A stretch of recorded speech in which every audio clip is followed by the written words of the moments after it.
Hey guys, it is Wednesday night, so we're going to jump back into a Bible study.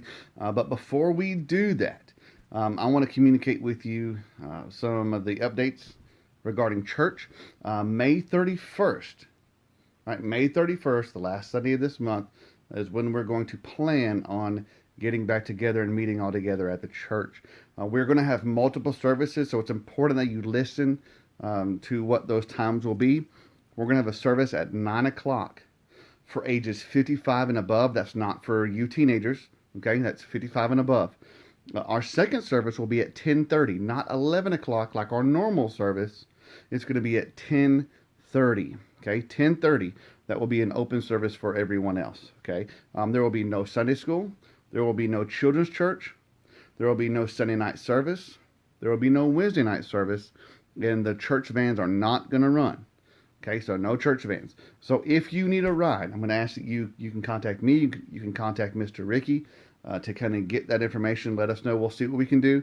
Getting you guys to and from church for those of you who want to go. Again, that's starting May 31st. We still haven't figured out what we're going to do regarding VBS or Wednesday night youth services yet. We're still having the discussions, and we're trying to do the best that we can. But we're getting there. Okay, we're having those discussions and still kind of working through that. The primary thing right now is to get back to um, meeting together on Sunday morning. So we are going to continue talking about that. That is a priority, but it's just a little bit further down than other things. So we'll get there though. Okay. So tonight I have titled the message "Illegal Christianity," and I don't know. That we've done a really good job, just as a whole, from the church, communicating to, especially you guys, explaining to you guys specifically our motivations for canceling church and why we're doing what we're doing. I want to echo what Brother Rob has said.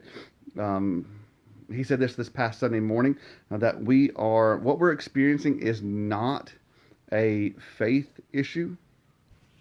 Okay, this is not a faith issue. This is a this is a basically a public service, a public health issue. Okay, so it's not a faith issue. Okay, churches being closed is not an attack on our faith. I think that's important for us to know and to hear. This is not persecution like the Bible would define persecution. This is not persecution like what other brothers and sisters all around the world in Christ are experiencing daily.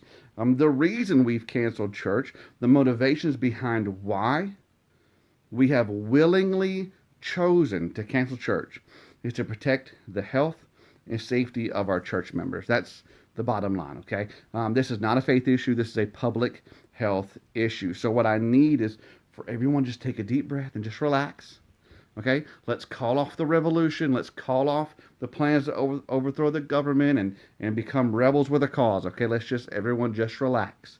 What we are experiencing is a virus that can be spread easily through large groups. So we, as the church staff and the church leadership, have willingly agreed to follow recommendations that has been handed down from government officials to just temporarily suspend church. Okay, and it really wasn't even the government saying you got to shut down. It was saying, hey, you guys got to stay 6 feet apart. And there were all of these other little things that you can meet, but there are all these little things you need to do.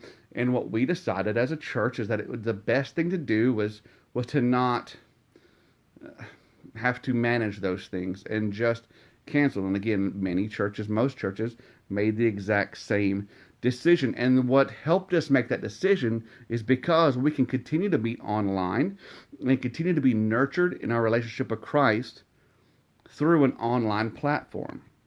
So that kind of helped a little bit in the decision making too, is that we can do this now online, and we can protect our people that way. It's almost funny to me, again, I want to use the word almost, it's almost funny to me how Americans have jumped so quickly to the conclusion or even have the impression that we as American Christians are labeling this temporary inconvenience as Christian persecution.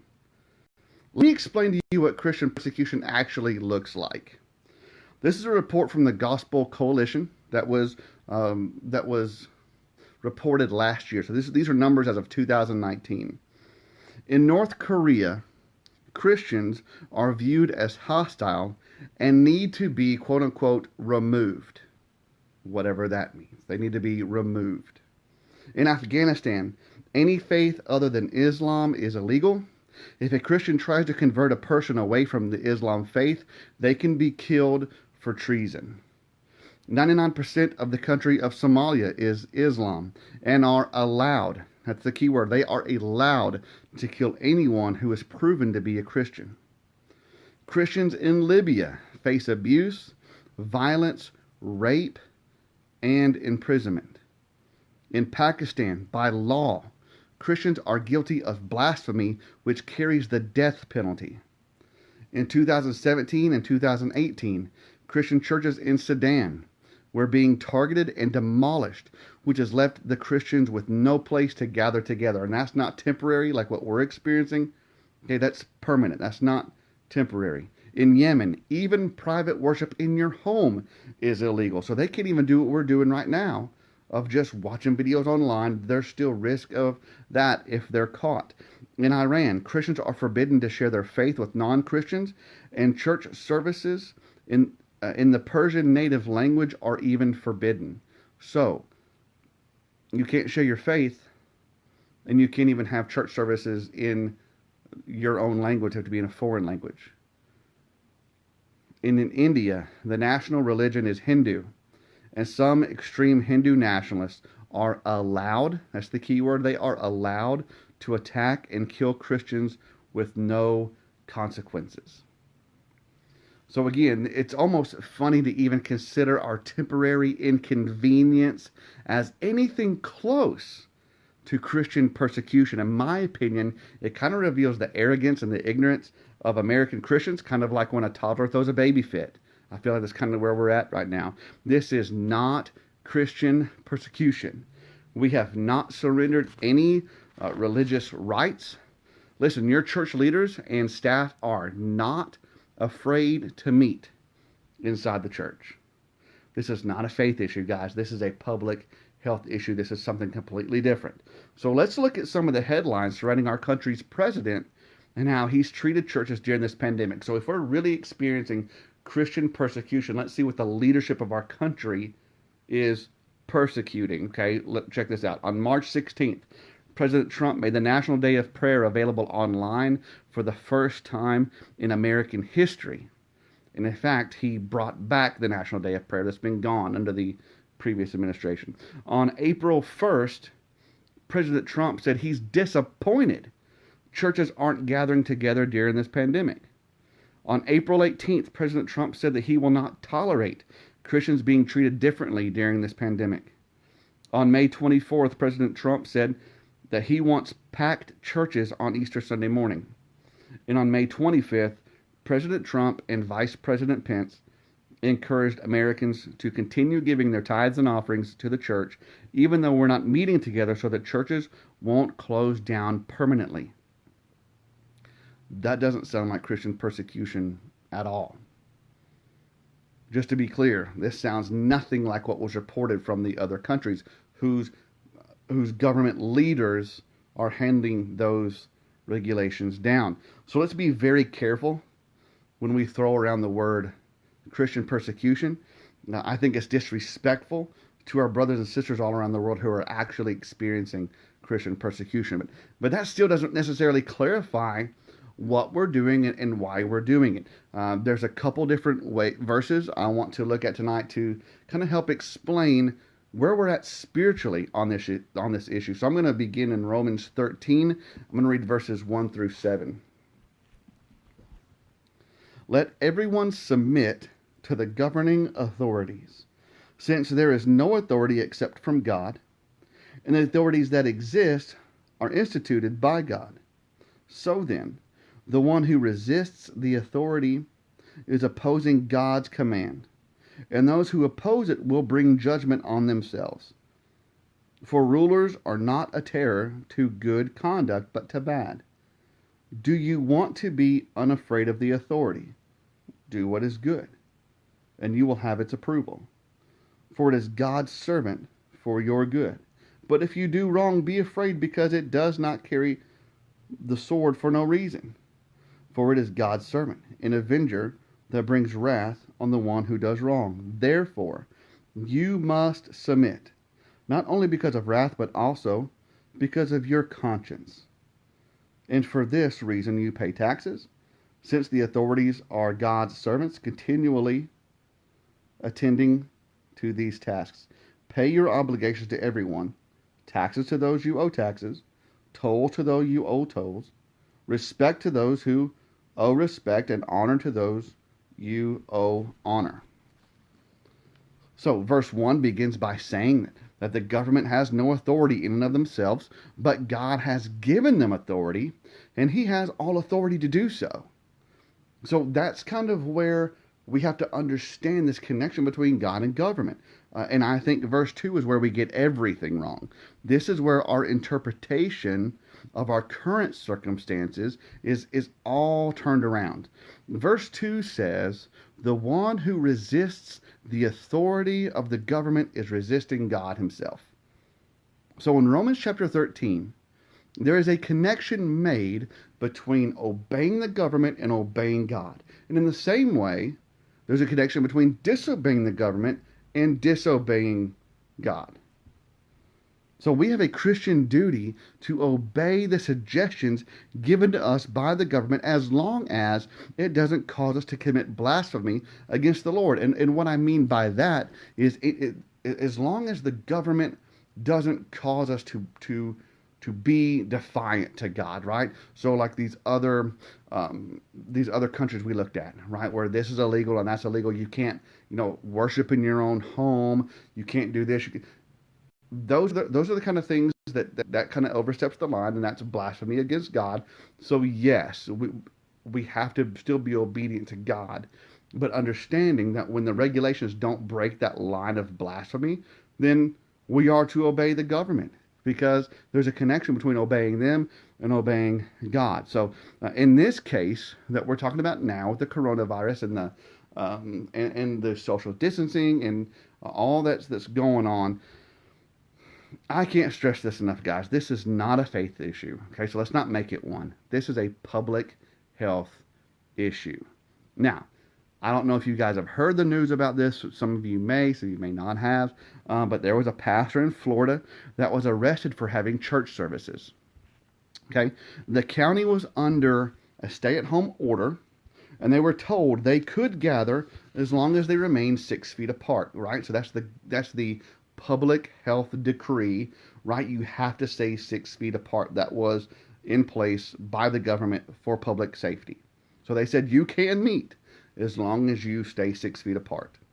They not only met in person, they also live streamed. And you can see on their live stream people sitting side by side, standing side by side, shoulder to shoulder, shaking hands. We see all this interaction. And they defied the temporary executive order to remain 6 feet away. And according to Romans 13:2, it says those who oppose the government will bring judgment on themselves. Now again, as long as it doesn't overstep that line of blasphemy, which this doesn't. Okay, it doesn't. There was another pastor in Louisiana who also refused to cancel services or follow the social distancing order, and said if church members die from COVID-19, it's a sacrifice for God and for freedom. Well, that's just foolish, right? That's just foolish. Romans 13:3 says that the government is not a terror to good conduct, but a terror to bad conduct. So I think we can see that in both of these cases, with the pastor in Florida and the pastor in Louisiana. Let's not get too hung up on pastors are being arrested, and let's not move so quickly there and forget and move past the part where they're breaking the law that was designed to keep people safe, not to prevent them from meeting. Right? The law was in place not to prevent them from meeting, but rather to keep them safe while they're meeting. And what we see is a poor management style and ability to handle that. And that's why, guys, one of the main reasons why we have chosen to just temporarily cancel services of Togetherness and move to an online platform. So our services are still being conducted. They're just being conducted online. And it's because we did not feel that we could properly manage the 6 foot distance and keep each individual of the church body safe. So that's that. It's not being driven by government. It's being driven by concern for each one of our church members, for you individually who's watching this video. So I've heard arguments that, well, grocery stores and Walmarts and this store and that store, all these stores are still open, but churches aren't. Churches have willingly chosen to temporarily suspend church services to protect the health of the church members and each individual family. If members of the church choose to go to the store and get supplies, or maybe they get kind of some of the things they want, not necessarily the things that they need, all right, that's the right of each one of our members. But the leadership of the church has prayerfully considered what it means when Jesus talks about loving your neighbor as yourself, and what that means to us. The way we have interpreted that as your church body leadership is, we want to take all appropriate precautions to protect each member and individual family as best we can, right? As best that we can. We can't control what others do outside the walls of the church. We can't control where they go, but we have agreed that we would not be able to abide by the 6-foot social distancing order in our building. So the best thing for each member and individual family is to provide them with an online video they can watch at home with their family. Now, in fact, if you've listened to Brother Rob's sermons, the message has been that we ought to be using this time to help strengthen family worship. We should be watching sermons together online as a family. We should be discussing them as a family. We should be reading the Bible together as a family. These are things that we ought to be doing always, anyway, but we ought to be doing them even more so now. That's been Brother Rob's message over and over and over again. So in closing, I'm going to flip back to 1 Peter chapter 2. I'm going to read verses 13 through 17. Submit to every human authority because of the Lord, whether to the emperor as the supreme authority, or to governors as those sent out by him to punish those who do what is evil and to praise those who do what is good. For it is God's will that you silence the ignorance of foolish people by doing good. Submit as free people, not using your freedom as a cover-up for evil, but as God's slaves. Honor everyone. Love the brothers and sisters. Fear God. Honor the emperor. So once again, we read that we ought to submit to the government because of the Lord. So it's given us, Peter here is giving us the motivation behind that command. Submit to the government. Why? Because of the Lord. And we can connect that back to what we are reading in the book of Romans. So this is talking about submitting to the government, and talks about from every level of the government, from the president down to police officers. Verse 17 ends with, honor everyone, love the brothers and sisters, fear God, honor the emperor. So, and this verse really sums up what the leadership at North Fork Baptist Church is trying to do. We're trying to honor everyone, understanding that we all probably have a different idea of how that should look. We're trying to love our brothers and sisters in the church. We're doing all we can to try to do what we think is right as best we know how. And the last two statements go together for me. It says that we fear God to the point of honoring the government. So because of God, who has all authority, like we talked about in Romans, has placed these individual people to govern us, and we ought to respect that, although we may not always agree with them. We may have different ideas on how things ought to be done, but we are still called to respect them. So through all this, guys, we are trying to do the best that we can. We're doing our best to balance our obedience to the Lord, our obedience to the government, our obedience to you all. Okay? And I ask that you guys continue to be patient with us, be gracious with us as we continue to navigate these next few weeks, and especially as it comes to the youth department and the children, and even VBS, as we try to kind of navigate what the future several months are going to look like. As of right now, we don't have those plans in place, but we're getting there, okay? Again, we'll do all that we can to the best of our abilities to balance what's best for each person, and all the while trying to balance our obedience to God, our government, to you guys, to your families. Okay, so it's not as easy on this side of the screen to make those decisions as you may think. Okay, especially when it comes to things like this. But I'll do my best to keep you guys informed as best I can. Okay, so again, guys, I just want you to understand why you guys are sitting at home and you're not at church while we're not having Wednesday night services, youth services, while we're not having Sunday morning service. I just don't know that we've done a great job of communicating the why and the motivation behind it. I definitely don't want the media to drive those ideas. So I want you guys to hear it from me, right? So communicating that, I think, is probably a little bit late to the party, but I definitely want to make sure that is communicated to you all of why we're doing it. Again, guys, this is not a faith issue. This is a public health issue. We're doing the best we can. We will meet together. Again, May 31st is the week that we have chosen to get started back. Again, 10:30 service will be the service that you guys will be attending. Also, no church vans. Okay, so make those contacts, make those appropriate those plans. Okay, for that. All right, and as we make updates, we make decisions, and we make choices, we will definitely communicate that to you guys. Okay, I love you guys. If there's anything about this video that you guys still have questions about, feel free to contact me, call me, text me, message me, however you guys want to get in contact with me. I'd love to answer those questions for you if you have those, okay? Love you guys. Hope to see you guys soon again. Catch me live May 31st, 10:30. See you guys. Love you.